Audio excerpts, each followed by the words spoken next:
Reka twakire Michael Sengazi. Ibisusu jembon jasinza mitora. Yes sir. Ivyo bikumbira. Faites du bruit, je vous entends pas. Faites du bruit. Faites du bruit, faites du bruit, faites du bruit. Faites du bruit, je vous entends pas. Alors ma chérie, vous voulez bien, vous voulez que je m'entende. Et quoi là qui se suffit? Non, tu es bon, on a un problème, DJ, hala. Voilà, on a un code de sujet, nous comptons, nous avons un code de sujet. Oya namwe, oya reka tubisubiremo, sibyo? Ube seriye. Kora nje niruka, sibyo? Kandi muramizi tumaze iminsi dukora reggae, turarusha à la base. Donc, tubigire bipanze, sibyo?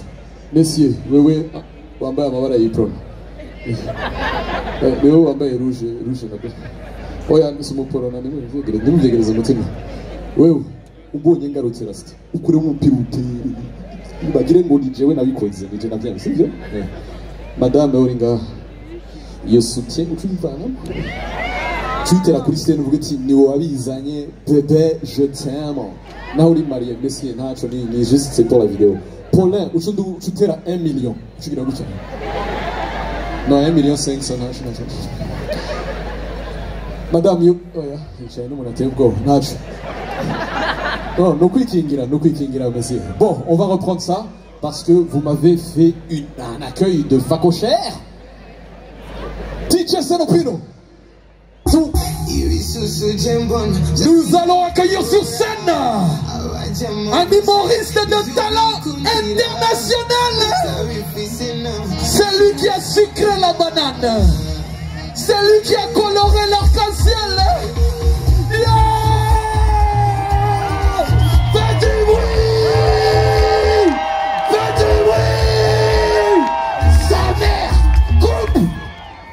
Ah, quelle surprise, je m'y attendais pas. Ça va, bonsoir, ça va, vous allez bien? Mwenzeneza. Tubigire mu Kirundi mu Gifaransa fait comment? Mwarize, abinyuma mwarize. Mu Kirundi. Mu Gifaransa. Les spectacles yawe, nyamama. Il y a des gens qui font des commandes, on dirait c'est un restaurant en fait. Je ressemble à ton père ou ta mère? Non mais en même temps, Igifaransa c'est un peu compliqué, c'est un peu compliqué. C'est un peu compliqué. Déjà, Igifaransa avec des gens qui ne parlent pas français. Pourquoi Pourquoi Koki Komangote, je travaille d'accord sans bénéfice à Tanyago? Non. Les mecs ils viennent, ils t'enseignent. Nous allons commencer avec une nouvelle chanson aujourd'hui que vous allez apprendre. Donc nous commençons tous ensemble. Vous allez chanter avec moi. On y va. Rater les épaules, rater les épaules. Les genoux, les pieds. Les genoux. Il dit genoux, vache. Tu sais combien d'années ça m'a pris pour savoir que ça, c'est pas un genou. Il n'a rien dit pas les genoux. On a dit morti mon pied na genou. On a dit on est où ils allaient nous.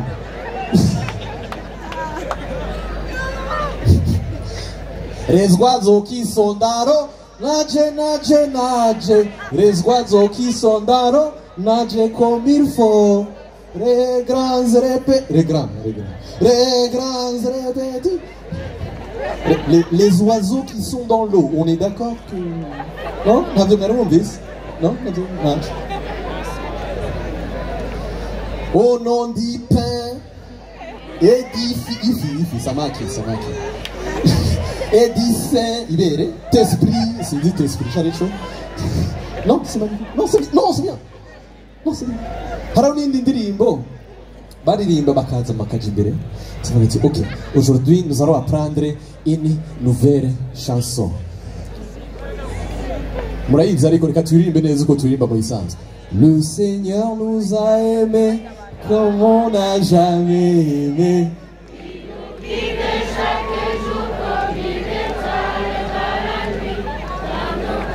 Aba VIP murabapaya. Murabapagana. C'est le pain de l'amitié, le pain de Dieu. On est go. C'est mon cœur prenez et mangez, c'est mon sang, prenez et buvez, car je suis la vie. Et je suis la vie. Parce qu'il y a une manière de dire.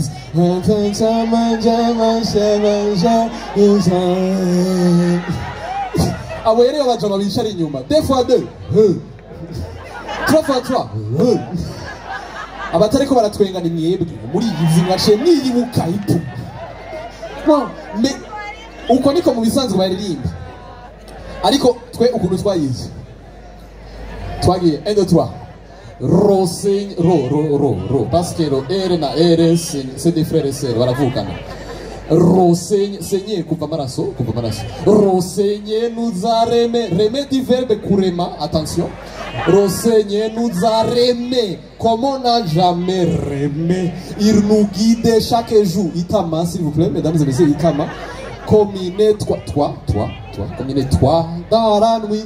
Quand nous pantangeons, du verbe pantanger, quand nous pantangeons le paix, il nous donne son amour, c'est le paix de l'amitié, c'est le paix de l'amitié, le paix de Dieu, mon Dieu. Et puis, c'est mon corps, prenez et buvez. Non, tu vois que j'ai dit différence avec toi. Non, amashia nyereno. Mwana muneka yurichwa nga. Kandi ho nabinjiye kwa gusa yepo. Qu'on est via gusa. Bon, on va parler de choses assez sérieuses, une vie chrétienne. Kubera uno munsi c'est le 15. Biragoye kugura capote muri pharmacie. Reka nababwize ukuri. Non? Iyo tuyireke. Hari abantu bace bashavura. Oya, sinya muyiguze ni blague bashe. Ntimuvyegereze. Alors on va Zimbabwe. Attention. On va vous exposer. Kumutaga sida no tubaje na kingi. Araga pharmacie kari kuri Siguvyaye. D'abord c'est quoi ce nom Siguvyaye? Ninde yavyariye kuri ya avenue kugira bacha bavuga ngo umugore wese Siguvyaye. C'est quoi le plan derrière? Bref, Nach. Alors pharmacie haringa kugenda. Sinzi gituma à chaque fois ugiye kugura kare akaboro hamaro quartier yose baba mama baba tantini baba ndudakeneye bose umega bayivuganye duhurireyo uno munsi Mikael aragura aga King Liza umenga ni programme bafise ni programme wowe ukagenda ugasanga baruzuye umurongo wose washikiriwe oya ntacu mwe ni murengana oya no s'il vous plaît allez. Oya mama Alfred Indi.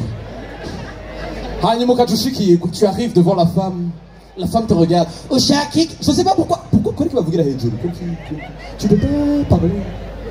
Tu vas fâcher côté. Je suis encore là. Vuga cyane sinakumva. Pardon.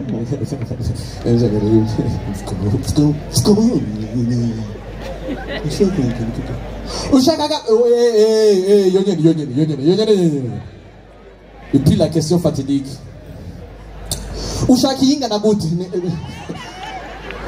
Bien sûr,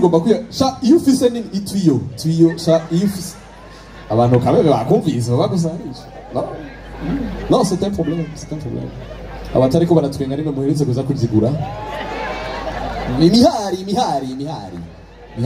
En même temps, c'est aussi compliqué, comme je l'ai dit.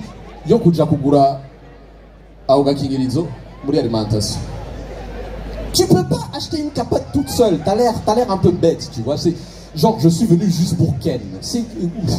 J'ai juste gougé là. Non. Il faut qu'il faut que tu achètes un truc à côté, tu vois. Pour camoufler. Feinter tout. Mais les combinaisons, tu peux pas prendre une capote et du pain. C'est pas un sandwich que tu... C'est quel genre de sandwich que tu vas faire? C'est sandwich, c'est quoi le plan? C'est quoi? Non. Tu fais des trucs normaux. Du vin, des bougies, du chocolat. Et des capotes. Tu vois, là, on va comprendre que... Bien sûr. Directement. Voilà. Tu peux pas acheter une capote na baigone ni ikibazo niki uba kumusaga c'est quoi le plan, c'est quoi l'objectif? Uri muriza non non non non mais c'est quand même bien, c'est quand même bien. Yo blague nana atinye kuyikora. Ya bien alors ma chérie non. Oh merde. Haraban. Bon, j'avais pas vu qu'il y avait des enfants, c'est-à-dire qu'aujourd'hui ils vont apprendre comment ils ont été faits. Ah la vieille, vous avez espoir. Ah, Wens. Ah, sauf ça. Ouais, j'en ai un de bon, Bagwe miko. Baku vyango na kurene. Okay, nikabasi ndio. Aliko okay. Que vive mon amateur, ouais, je suis moi, c'est gagné, mibdi.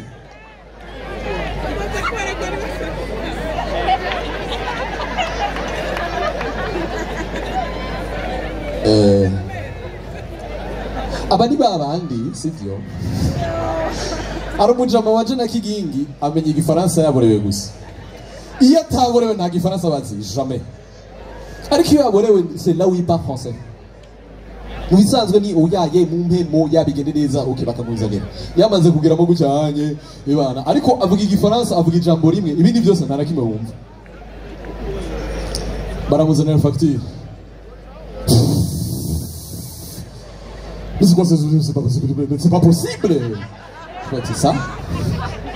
Non, il va appeler le manager. Amashime cyane ya Wenceslas. Asavye umuntu karamuha ahagarike. Entre temps, turiko turavuga ivyerekeye inzoga muri Uburundi bwarateye imbere vraiment.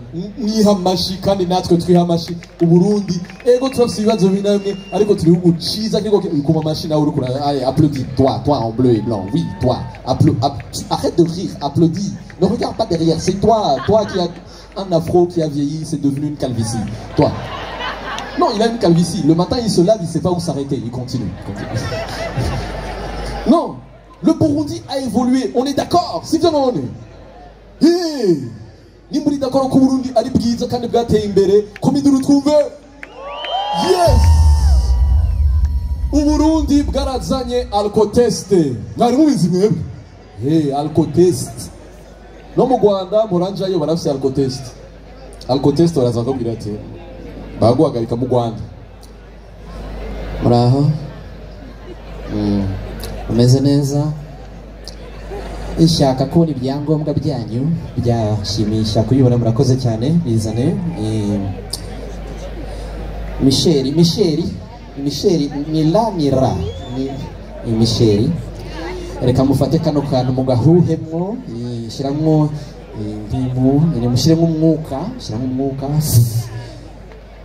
igice kimwe ufite 1.9 hano mu Rwanda twemera 1.8 bisobanura yuko uzamara iminsi 5 mu gasho ukishura n'ibihumbi 150 ibya amande murakoze cyane direct ako kanya kuri po barakazanye kuri po haya bafsa akaboro kakavits ka white namaze ukabona ka blanc akavits ka blanc numenye n'ivyabaye baraguhagarika umujo yaraje. Bonsoir, messieurs, bonsoir. Comme vous le savez, ici au Burundi, nous allons amener une bita au test, nous voulons vérifier si vous avez c'est un verbe du premier degré. Si vous avez donc vous allez prendre un truc et vous allez fuir dedans. C'est un verbe aussi du deuxième degré.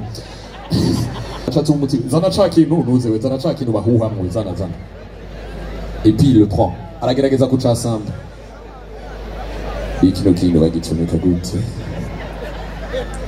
Et puis il branche et il me passe. Vous en avez un film là? C'est le film et tout.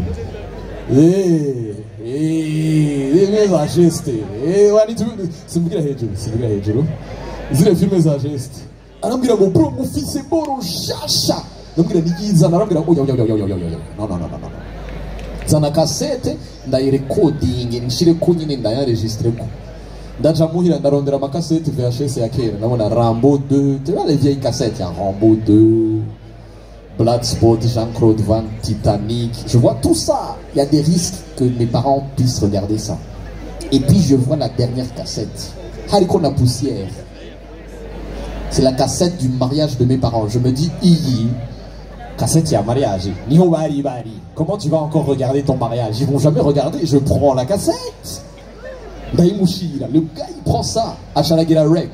Bon, comment on va te dire? Hariko Rail. Na Fefeo. Na Rec. Kuri VHS. Bon. Nabimenye nk'uduco bisigura. Fefeo ni forward. Kwegeza imbere. Reo, twavuga ni reo, tunda kuri rewera stuff. Cyonda kuri reo isubira inyuma. Reo ni rewind bashnaje. Ku bantu batazi icyongereza mubazi wo mwicaranye. Rewind, hama rec ni record. Kuba leader, turazi icyongereza. Merci beaucoup, enchanté. Ndamubwira numviriza wowe urabe cassette ya mariage urabe hagati. Ntushira imbere urabe hagati. Juste camouflage geste somayo. Tibia, byose ni muri tibia. Muri tibia.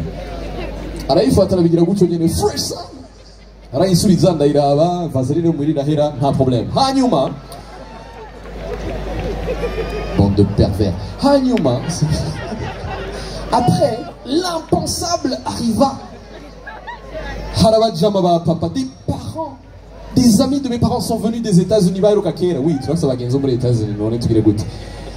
Barazi hewe Vitali Mati nitwari dore kuri mariage yanyu birababaje. Papa ndafise cassette ndapfuye ndayifata ndavuga ni attention reka ndayisubiza inyuma kameme ndayisubiza bagira reo ndagira reo ndayisubiza inyuma au début bararaba dote irahera ndavuga ni à un certain moment baraza guhagarika kameme dote barayiheza yose barabandanya bagera ahantu mbona bo bageze mu misi ndavuga ni karabaye tugire attention none Papa, Nibirasha, non, c'est pas encore prêt comme ça? Non. Messieurs, Vital Varanitonde, voulez-vous prendre pour épouser Madame Omugabekazi Marie-Thérèse? Oui, Omunyegenda, Natevani direct. Madame Omugabekazi Marie-Thérèse, voulez-vous prendre pour époux Messieurs Vital Varanitonde? Cassette. Oui.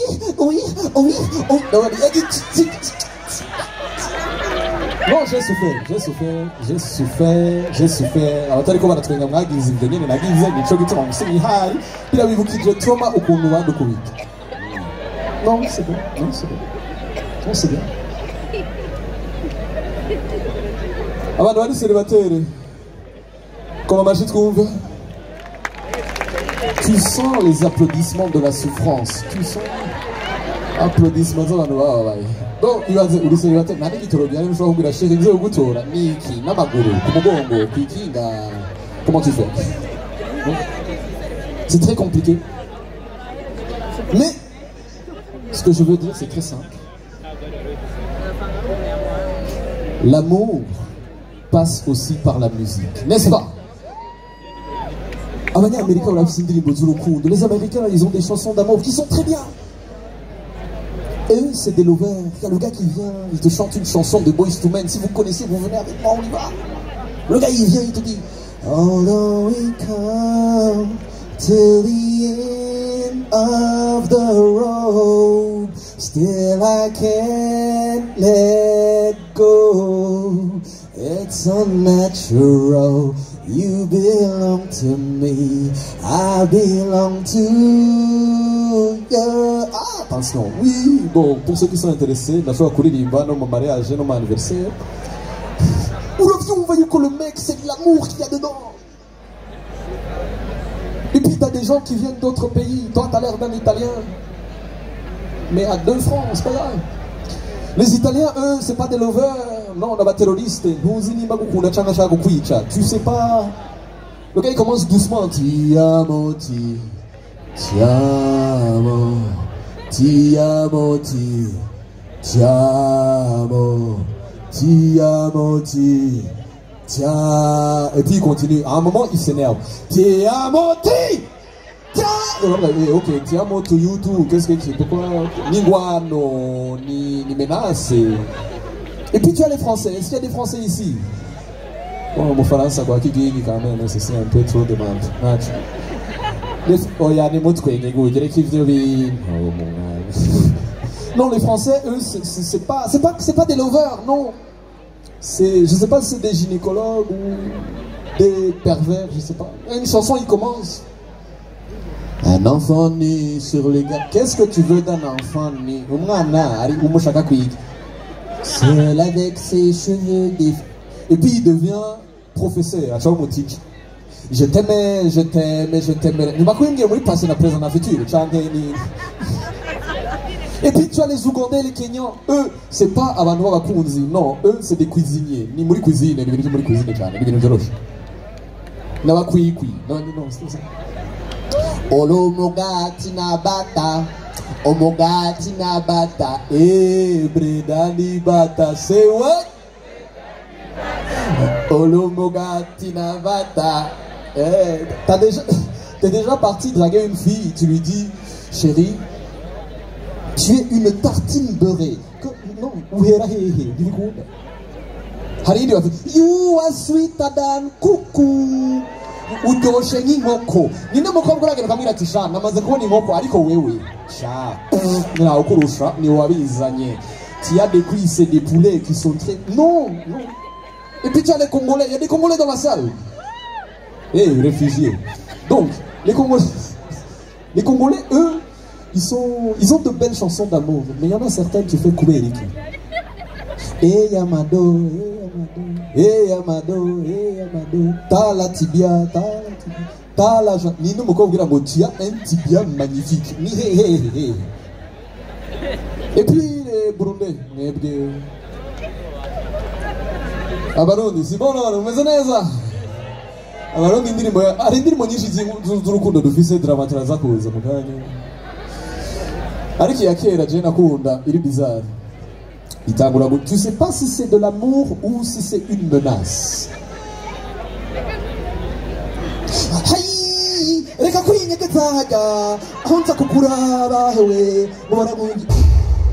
quel moment? Non. Tu regardes une fille, tu lui dis, toi, là, petit short, t-shirt noir. Ne regarde pas, tu me donnes ton derrière. Tu fais comme si uhindukiye ucumi. Azi mukobwa namubwiye wewe acagira gutya age nka haravyishe genre. Ucinyereka renose. Ariya n'amashifo, hari amakora bambara amashashu. Non, c'est très bien, c'est très bien. Je vais finir sur ça et puis je vais partir. Nashaka guhereza bamwe na bamwe muri mwebwe hari ababizi n'abatabizi n'abaze kunyumva ndabivuga. Mais c'est très simple. Za filme za nuzenya. Za filme. Unaziona. Zimugenda kuri www.nuz. Bande de pervers. Tu vois ces films-là, ces films pour adultes, les films pour adultes, on est habitué à les voir dans d'autres langues. Tu vois ça en français, en anglais, on regarde ça, c'est normal, on est habitué à ça et c'est bien. Au fond, tu es habitué parce que tu sais que si c'était dans ta langue Mukirundi, ce serait quelque chose de complètement problématique. En français, c'est très simple. Le mec, il arrive, tu vois, la fille, elle est là, elle dit, ah ouais, Paul. Déjà, Babsamazine a fait genre Paul et tout ça. Haramazine de Shroki Tabano dans la situation. Ouais, ce sera, c'est Urigamanyagute. Comment Dikurio? Non. Les parents, faites un effort. Faites un effort. Tu peux pas donner des noms qui sont hyper longs. Chrysostome. Comment tu. Ego Chrysostome. Non, ça ne marche pas. Dans ces films-là, les noms sont simples.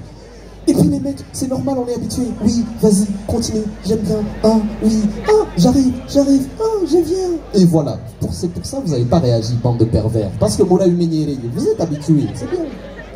Vous êtes habitués. En anglais, oh yes, John, please, keep going, yeah, I like it, I like that, yeah, keep going, yeah, I like that, oh my god,